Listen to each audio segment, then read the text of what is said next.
I don't know, it feel like a catch-22 a little bit, but like just the access to everything. Like I feel like you said, you need groceries, you right there, you can get to it. My family grew up over here, so I'm right by family if I need to. I personally feel like I'm my old soul, so I like being around a lot of elders, and it's a lot of elders where I live, and to that point, a lot of them got a lot more like value for the neighborhood. You know what I'm saying? For having a foundation for a community.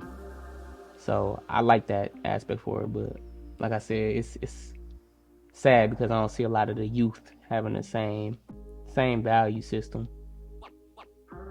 But I feel like that's what I'm trying to foster myself. You know what I'm saying? Being involved with art and being around, FNP, just like-minded people who want to see that. But you do get a sense of more safety, I would say, that on the Northwest side. And that's more likely, particularly why my mom chose that side of town, as well as the opportunity. Again, it's I think it's flourishing. You see Jamaican restaurants and stuff like that. Like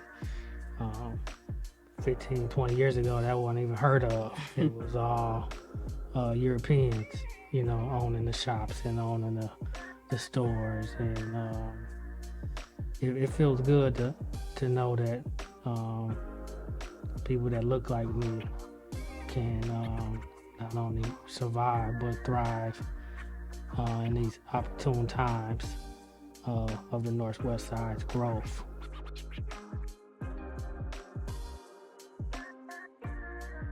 I know we say the word brotherhood a lot, you know what I'm saying, but I feel like it's for real like a benchmark, and it's just like a vision that's manifesting into us, that liberation that we talk about. Like I think it's us kind of being unapologetic about addressing the stigma around us not being around and us not wanting to like act on these concerns that we talk about constantly. Granted, it is like, a lot of men, but we never like shine from showing that who we do this for, you know what I'm saying? Which is the women, which is for the kids. It's accountability. Like it's accountability, just being involved with them. Like you constantly have to look inside yourself and ask not only what's your purpose, but are you like holding yourself up to the standards of your purpose? Of course, we believe in strong fathers equals strong families equals strong communities. But we take again a step further. Like y'all are people. Mm-hmm. Everybody's our people, and we want everybody to be strong, and we want everybody to grow, and we grow together off experiences, but more so with the conversation. Nowadays it's hard to communicate with one's neighbor, if that makes sense. So we are combating that by knocking on doors, giving information out, but like again, building relationship. Your problem is our problem, and we tackle that problem together. It made me kind of break out of a shell, you know what I'm saying? I know we talked about, the Northwest side and just growing up on the Northwest side and that complacency that I mentioned. But just meeting these different brothers that been in different spaces, you know what I'm saying, coming from so many trivial things and turbulent barriers, you know what I'm saying, and disparities in their life. Like knowing that even though we coming from different sides, we all sharing a lot of the same background, you know what I'm saying, and honestly just figuring it out together, you know what I'm saying, supporting each other on this whole journey.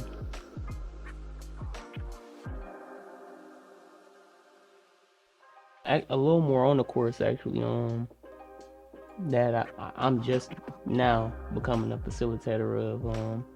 It's 12 weeks and it's broken up into 3 modules. The first module is the man before the father, where we're talking about defining manhood, like we mentioned, defeating a lot of the stigmas that's placed around Black fathers specifically, and even just social media, with young people, the stigma and hegemonic masculinity that's kind of emphasized, you know what I'm saying, socially. But we talk about defining it. We talk about how we, process and handle our feelings, our value system, you know what I'm saying, essentially. That's the first module. Then going into the second module, we talk about the relationship that build the father. And that could be romantic relationships, business relationships, again, just social relationships, how we view them, how we approach them, and what they look like to us. What's the language that we need to learn? You know what I'm saying? When dealing with these relationships and trying to sustain and maintain them. And then lastly, it's the father that I am, where we talk about the support system. You know what I'm saying? That we kind of come up with a plan going forward, because fathers building fathers is not just the 12 weeks. It's an alumni space that you're welcome to after that, and we kind of keep track of that plan that we build, and kind of talk about how we've been either nurtured. We talk about nature versus nurture. You know what I'm saying? The dichotomy on that, and that's always an interesting section. But yeah, it's broken up to them 12 weeks. You got a new co-parenting session that we all been a part of. That's so like liberating and thought-provoking.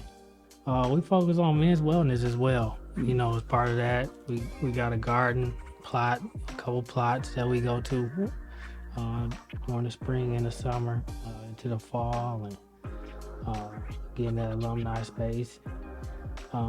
We also have the Boys to Leaders, where we mentor the young men, middle school age, high school age, alternative schools, and of course all the events that we got going on, back to school events, and just supporting our community events. We don't necessarily have to be the head runner or anything like that. We just here to support.